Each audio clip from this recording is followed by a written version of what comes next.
Professor Paulo, aí essa matemática natural, essa matemática que se usa aí, que a quantificação natural é que não é valorizada, né? Exato. Então, o menino pequeno tem alguma coisa para falar sobre multiplicação do jeito que ele entende, por exemplo, não é valorizado. Então, o professor não vê aquilo como algo de valor que ele está falando.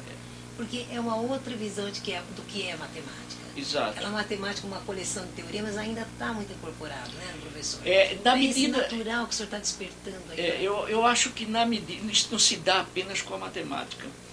Não, e se dá com a presença do mundo, do homem e da mulher no mundo. Quer dizer, e isso, eu acho que isso tem muito que ver com um certo desprestígio do senso comum. Por exemplo, isso tem muito que ver com a postura elitista da escola, relegando toda a contribuição que o aluno possa dar à escola. Quer dizer, no fundo é a supervaloração do conhecimento chamado de acadêmico diante da desvalorização do conhecimento comum. É a posição epistemológica segundo a qual, por exemplo, entre um e outro conhecimento você tem uma definitiva ruptura. E no meu entender, o que há não é uma ruptura, o que há é uma superação. E uma das coisas que a escola teria que fazer, e eu venho insistindo nisso há 30 anos, ou mais de 30 anos, e fui muito mal entendido. Hoje continua a ser, mas fui muito, no começo, muito menos entendido, quando eu insistia, por exemplo, que o ponto de partida da prática educativa tem que ser não a compreensão do mundo que tem o educador e o seu sistema de conhecimento, mas a compreensão do mundo que tenha o que esteja tendo o educando. Quer dizer, a gente parte do que o educando sabe para que o educando possa saber melhor, e saber mais e saber o que sabe. Então eu acho que está nesse desrespeito, que é um desrespeito elitista, indiscutivelmente. Está na superação desse desrespeito, está no aprofundamento de uma postura democrática, eu acho, a superação desses erros. É um elemento de ordem epistemológica, ajudaria a não conhecer melhor, mas é um desrespeito, né? Exato. O aluno vai para a escola para receber. Isso. Chega ali, então. E ele, inclusive, é convencido disso. Convencido disso. Agora, isso, claro, para conduzir essa nova postura, para levar adiante essa nova postura pedagógica, você mudar o professor, a atitude do professor, a maneira como o professor é formado, tem sido fundamental. Isso. E eu sei que um dos seus projetos atuais é escrever um livro, você está escrevendo um livro sobre formação de professores, essencialmente. Daria para falar um pouco de uma maneira mais ligada um pouco à nossa preocupação como educadores matemáticos? Isso. Como a formação de professores deve ser, de alguma forma, revitalizada nesse seu pensamento? Eu estou realmente escrevendo um livro agora, e que eu espero que nem seja um puro caderno, nem um compêndio. Esse é um livro à minha maneira. É sobre, o título do livro vai ser, o título provisório, pelo menos, é Formação Docente e Saberes necessários, fundamentais à prática educativa crítica. Quer dizer, a minha preocupação ao estar escrevendo esse livro é mostrar, às vezes até mais do que saberes, mostrar certas sabedorias indispensáveis a um professor, ou à formação do educador. Por exemplo, talvez o primeiro saber que deve virar uma sabedoria, que é aquilo que exatamente a gente incorpora, sem mais perguntar, é o seguinte: a prática educativa se funda não apenas na inconclusão ontológica do ser humano, mas na consciência da inconclusão. Quer dizer, é em cima desses dois pés, de um lado a minha inconclusão, do outro a minha consciência da inconclusão, é aí que se funda a educação. Quer dizer, a educabilidade humana não tem outra explicação senão na assunção da minha inconclusão consciente. Como também é aí que se fundamenta a minha esperança.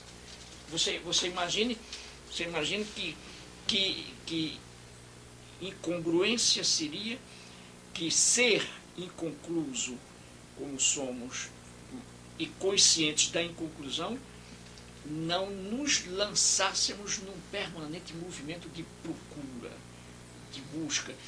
O ser que não procura é aquele que, sendo inconcluso, não se sabe inconcluso. Claro. Exemplo, a jabuticabeira, eu gosto muito de citar essas jabuticabeiras que eu tenho aqui no quintalzinho da casa, ela é inconclusa também, porque o fenômeno da inconclusão é um fenômeno vital, portanto não é exclusivo da existência humana.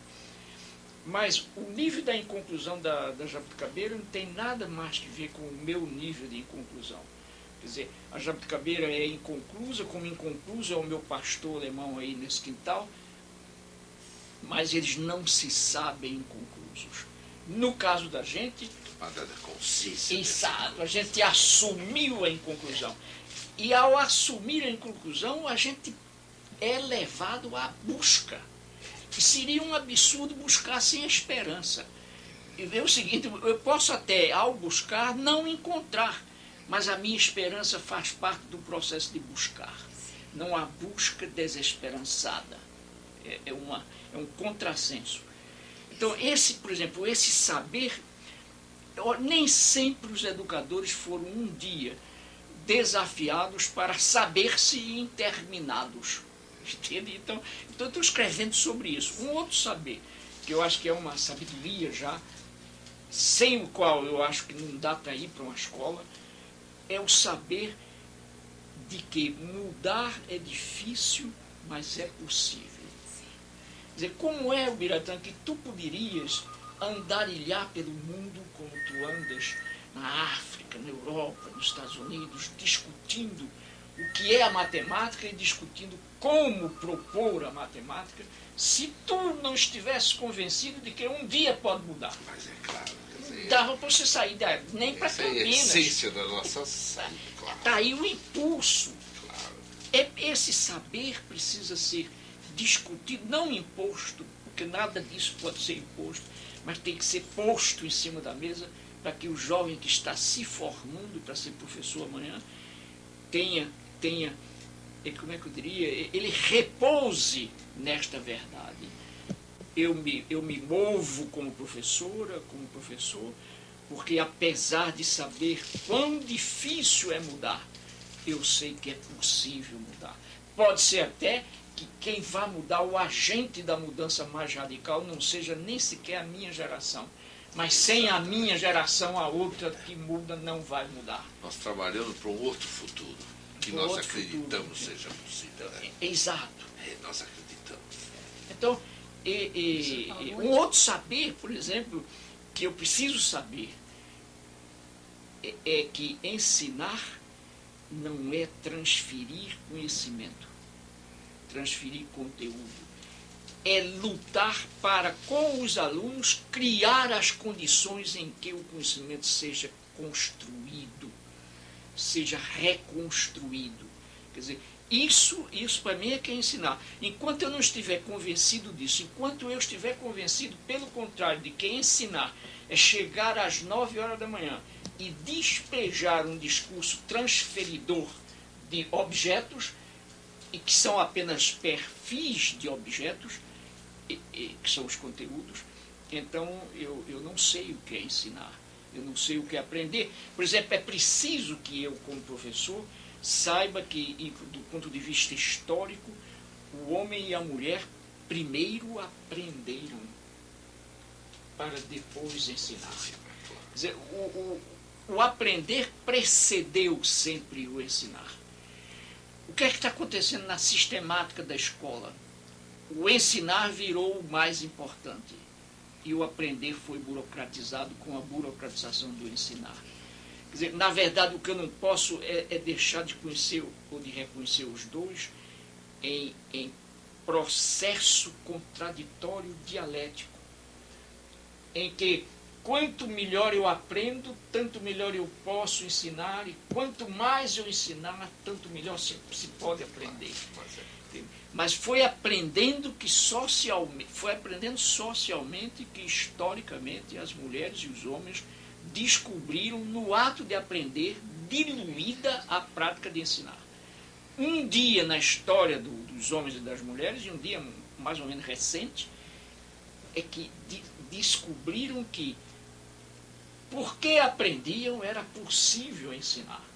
E aí se sistematizou o trabalho do ensino. A gente perdeu essa noção na história e inverteu os papéis. Eu acho que eu estou escrevendo sobre isso também. Quer dizer, é preciso recuperar historicamente o grande papel do aprender, sem que isso signifique nenhuma diminuição ao ensinar. Pelo contrário, nenhuma.